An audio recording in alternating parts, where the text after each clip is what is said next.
Hi, my name is Beth, and welcome to my May 2024 Reading Journal Wrap-Up.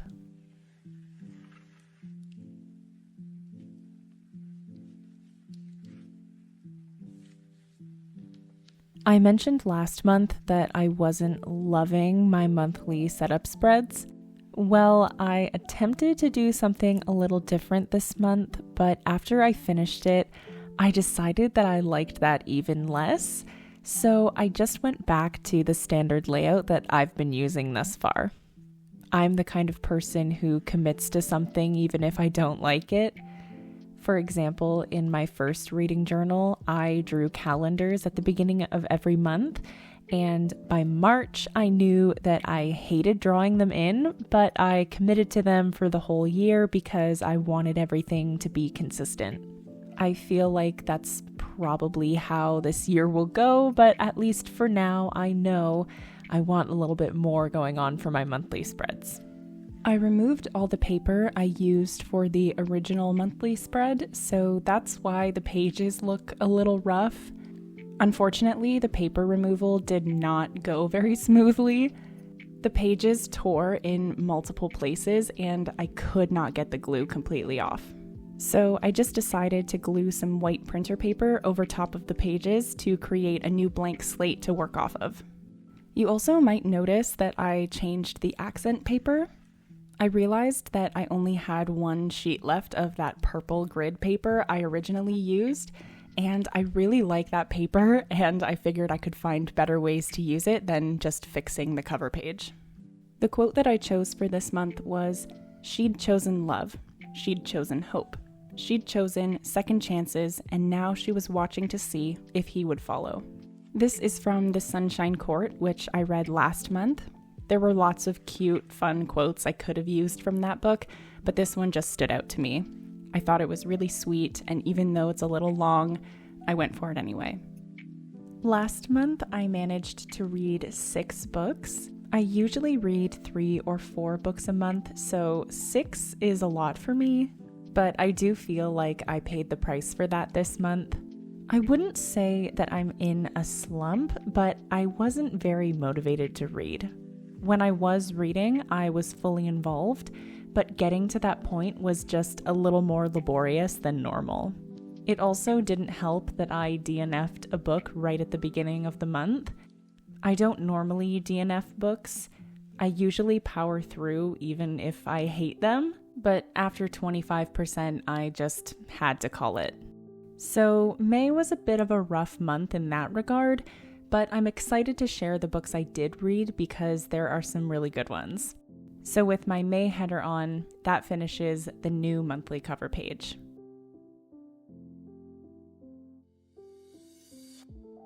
The first book I read in May was Carrie Soto is Back by Taylor Jenkins Reid. I'm a little embarrassed at how long it's taken me to read this. I love Taylor Jenkins Reid. I don't read a ton of new releases and I don't keep up with many current authors, but I do try and keep up with TJR. I've read all her books since The 7 Husbands of Evelyn Hugo, and I've enjoyed all of them. I've never met a TJR book I didn't love, and this is no exception. This book is the 4th and final book in Taylor Jenkins Reid's celebrity universe and follows former tennis star Carrie Soto as she makes a return to professional tennis after a 5-year retirement. She is significantly older than all the other women she's competing against, but despite the age disadvantage and her bad reputation, she decides to defend her titles and accomplishments against another rising star set on breaking her records, Nikki Chan. In order to stand a chance at winning, Carrie enlists her father to return as her coach, and she begins practicing alongside another former tennis star, Bo Huxley, who is keen on making his return to professional tennis as well. I loved this book. I flew through it so fast. I can easily understand why some people might not like it, but it definitely worked for me. Carrie Soto is not an easy character to like. She was introduced in Malibu Rising, and she was a bit of a villain character in that book. Like many others, I assumed that with this book, we would start to sympathize with her a bit and see her from a new angle, but that's not what TJR does. Carrie remains unlikable. Even after finishing the book, I don't particularly like Carrie. She's very immature and mean.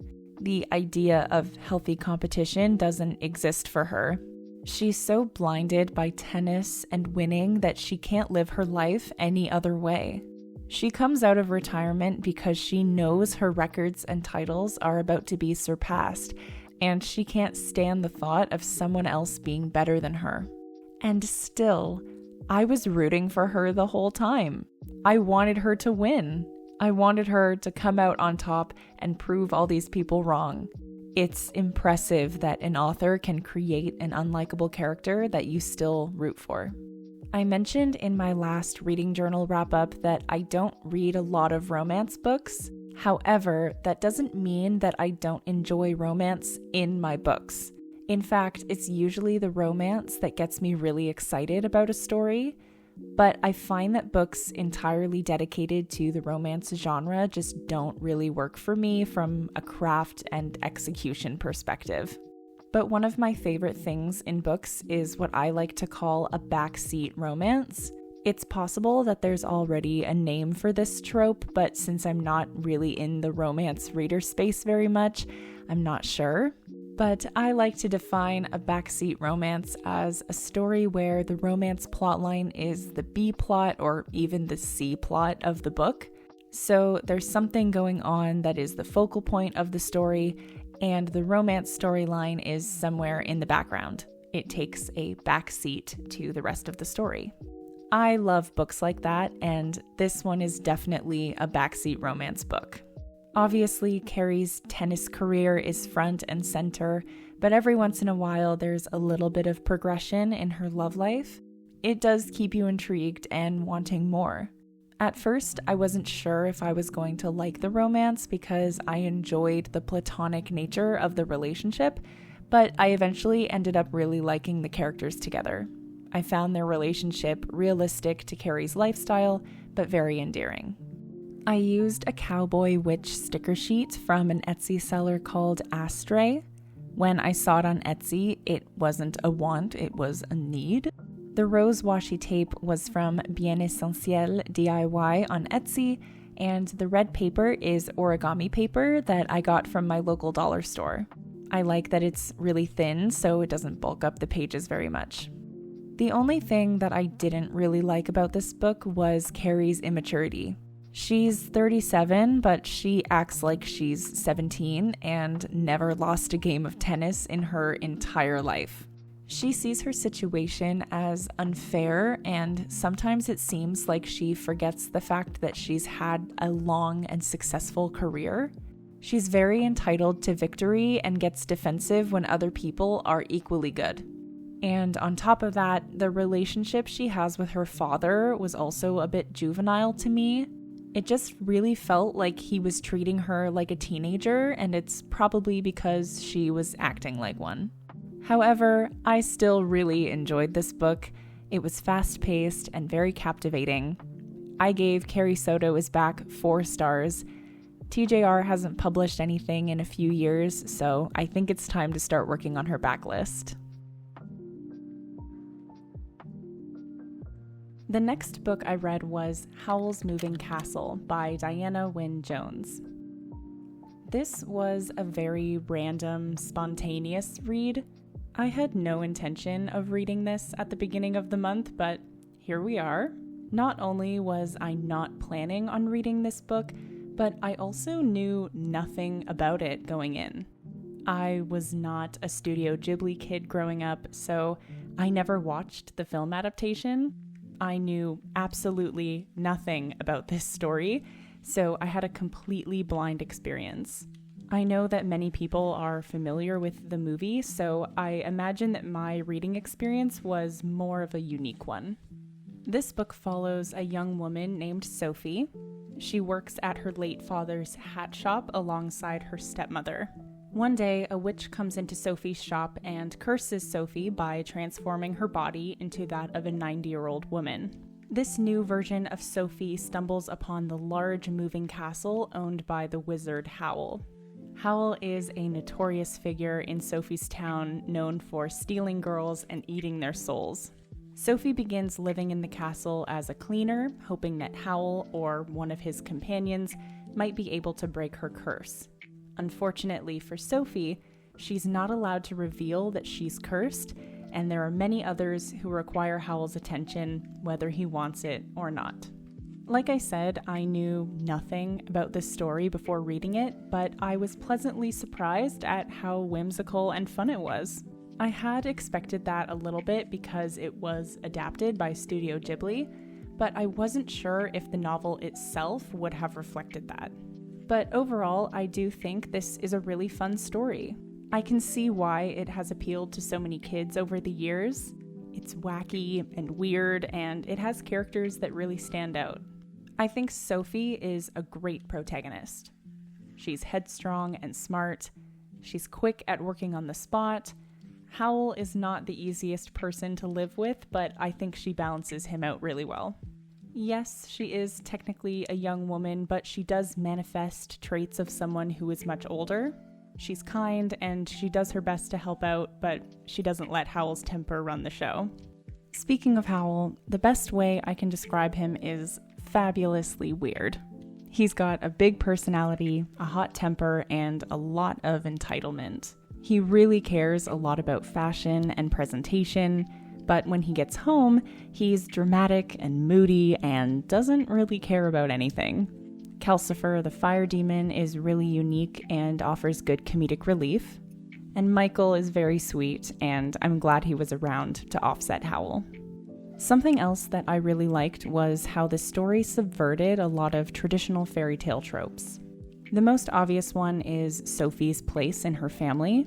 She is the oldest of 3 daughters, and in any other story, she would be considered the quote-unquote ugly older stepsister. And as Sophie herself states, the oldest daughter is never the successful one. We see how Sophie's sisters, Martha and Letty, are successful in their own ways. When Sophie is forced to work for free at the hat shop and is then ultimately cursed, it seems as though Sophie's beliefs are right. But the relationships Sophie makes and the lessons she both teaches and learns prove otherwise. Additionally, the representation of age is subverted. Most wizard characters are thought of as being old, whereas Howl is only in his 20s. I wouldn't consider him to be wise and insightful, powerful, but not exactly wise. I decorated this spread with an adventurer sticker sheet from Ericon Art on Etsy. I paired it with this sticker of a very cute frog wizard from her fairy shop on Etsy. I don't often try and match my spread designs to the book, but this felt like the perfect opportunity to use a magical wizard theme. I also used a Gentle Giant washi tape from Notebook Therapy and scrapbook paper I got from Michaels. My biggest issue with this book was that I found there to be too many plot lines.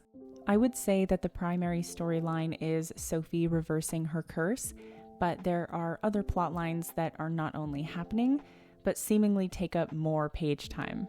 Sophie, Howl, and Calcifer all have curses or contracts they're trying to break. There are multiple romantic plot lines. The Prince of the Kingdom is missing. There's just so much going on that it's hard to keep track of sometimes, and it does feel like Sophie's curse always takes a backseat to the others. I also just think that there were a few missed opportunities with Howl as a character. These aren't necessarily critiques, but they're just things that I wish had been done differently. For example, I really thought that Howl was going to be more like a Boo Radley character, someone whose reputation is all that anyone really knows. And I feel like there was a missed opportunity to prolong his introduction so that his reputation could become a lot bigger. Again, it's not really a critique, it's just something that I think could have been done differently. Overall, I did enjoy this book. I don't normally read middle grade because I often feel like I'm being talked down to, but I thought this one was really good. I gave Howl's Moving Castle 3.5 stars. It's wacky and weird, but it's fun.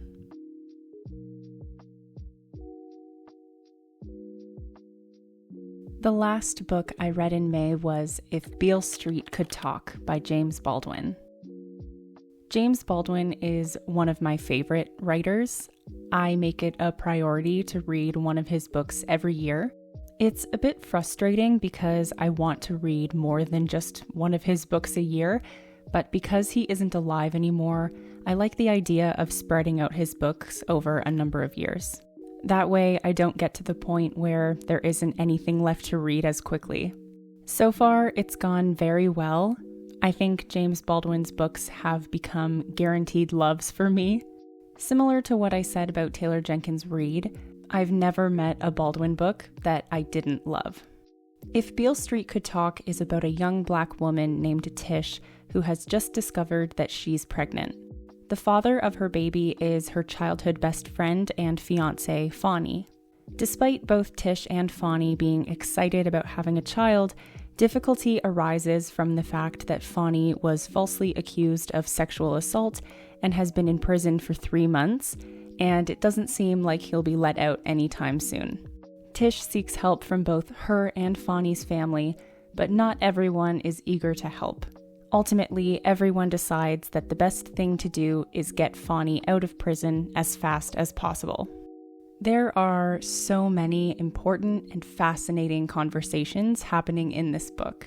A lot of James Baldwin's books share themes that draw from his personal life. This one highlights the Black experience in America and the injustices that come from racial profiling.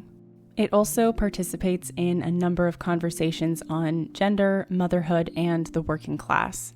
And even though it deals with difficult conversations, it does so with a sense of hope and optimism. Love is very much in the forefront of this novel, from the relationship between Tish and Fawny, to Tish and her baby, and Tish's mother Sharon to her daughter.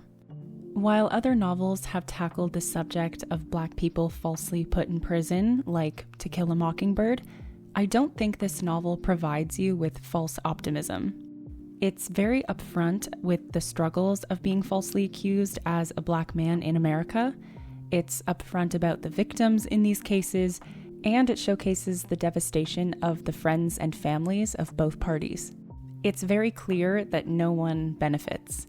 But at the same time, it proves that love can be a saving grace in almost any situation.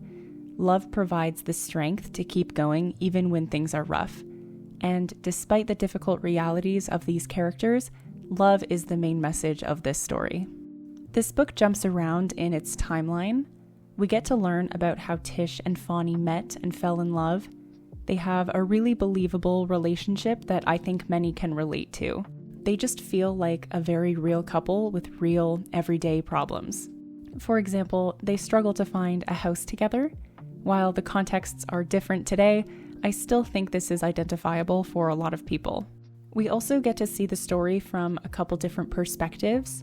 While Tish is the narrator of the story, there are sections from other characters. There's one portion of the book where Tish's mother travels to Puerto Rico to speak with the victim of Fawny's case. I can imagine that many people who read this book might not have liked that section because it's a bit detached, but I really enjoyed it. It was an opportunity to see a different side of motherhood other than Tish's. It spoke to the strength of mothers and to the realities of assault survivors. The only thing that brings my rating of this book down was the ending. I personally believe that it happened a little too fast. In the last handful of pages, a lot of things happen, and to me, it just didn't feel like an ending. It felt like these things should have been the midpoint of the story, not the ending. The end is also a little ambiguous, which didn't really bother me too much, but I think the last 10% just wrapped up way too quickly, and it didn't make the most sense to me. I used a tropical sticker sheet from Mo Renkunst's shop on Etsy to decorate this page. I also used a couple stickers I had left over from a Starjoy Studios sticker sheet. I used one washi tape from the Aesthetic Studio, and the others were from Hobby Lobby. I honestly don't love how this spread came out. I put it together right at the end of the month, so I was rushing to get it finished. It's too bad because I think the book is really good and I just don't think this spread does it justice. but I've really liked a lot of my spreads lately, so a bad one was bound to happen sooner or later. If you've never read anything by James Baldwin, I would highly recommend trying out one of his books. His most popular one is Giovanni's Room, but my personal favorite so far is Another Country. Seriously, everything he wrote is a masterpiece. I gave If Beale Street Could Talk 4 stars. It's a beautiful, powerful story of love in a world of adversity. And that is it for my May reads. I was not optimistic that May would turn out to be a good reading month, but I think it's been one of my most successful months so far this year. I really enjoyed everything I read, which does not happen very often for me. I tend to be a pretty critical reader, which means I don't usually get a lot of 4 or 5-star reads, but I'm incredibly happy with how May turned out. Hopefully June will be just as successful. I'm graduating and doing some traveling next month, so we'll see how much those things interfere. But for now, I'm just going to ride this happy train into June and hope for the best. Thank you so much for watching. Have a great rest of your day.